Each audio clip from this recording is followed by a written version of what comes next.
Сәлем достар, қайырлы таң баршаңызға. Ал мен сіздерге егіздер, близнецы белгісіндегі адамдарға арналған болжамымды ұсынатын боламын. Жалпы мен өзім ретроградтан кейін YouTube каналыма шығуды жөн көрдім. Неге қараңғы болып тұр? Жалпы жер бетінде бізде желтоқсан айына дейін планеталар кері бағытта айналады. Планеталар кері бағытта айналғанда, ол планеталар жерге жақын болады.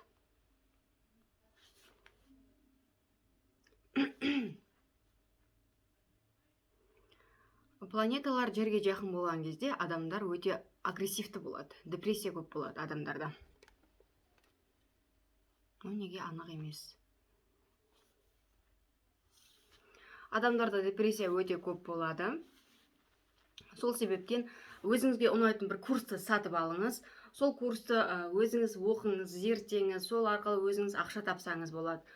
Сол кезде сіз депрессияға түспейсіз, агрессия болмайды сіздерде.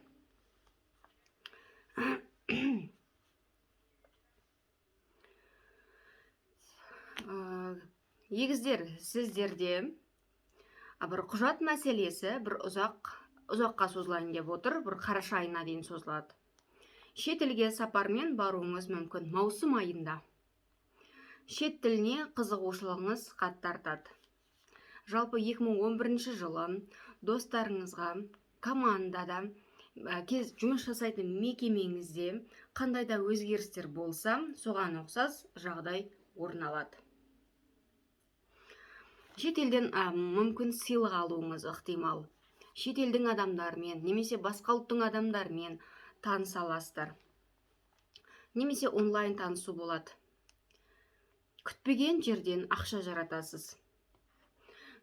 Жалпы маусым айында Уран планетасы келіп тұр. Уран планетасы аяқ асты кез келген дүниені өзгертеді. Ол сіздің қай үйіңізге түсіп тұрғанына байланысты. Үй деген сөз дом. Ол 12-ші дом ба, 11-ші дом ба, соны енді үй деп ауыстырсақ қалай болады?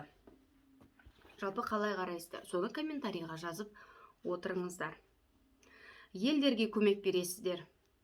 Құпия ара қатынасты ел біліп қоятын болады. Сол үшін ешкімнен жасырудың қажеті жоқ. Басқа елдің дінін, дәстүрін зерттейтін боласыз. Жалпы айдың ортасында серіктеспен кездесуге, келісуге жақсы. Бұл кезде серіктеспен ғана емес, ара қатынасты жақсартуға, немесе үйленуге, тұрмысқа шығуға өте жақсы жыл. 22 маусым күні ақша келеді.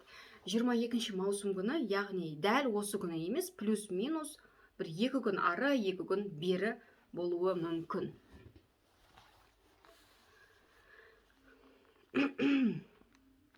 Қосымша жұмыстан ақша алатын боласыздар. Ал 24 маусымнан бастап жұлдыз сияқты жарқырайтын боласыздар. Күн сияқты жарқырайтын боласыздар ғой.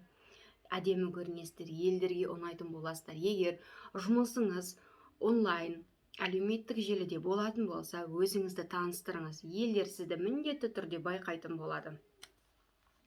Стиліңізді өзгертесіз, немесе шашыңыздың түсін өзгертесіз.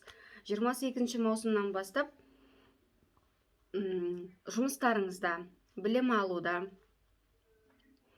шетелге шығуда, бір құжат жасатуда бір кедергілер болуы ықтимал. Бұл желтоқсан айына дейін созылады. Егер халықаралық компанияға жұмысқа тұруға жақсы, себебі бұл жерде визаны алу кішкене ұзақ болады. Егер шетелдің немесе басқа да ұлттың адамдарына үйленетін немесе тұрмысқа шығатын болсаңыз, бұл да ұзақ уақыт алатын болады.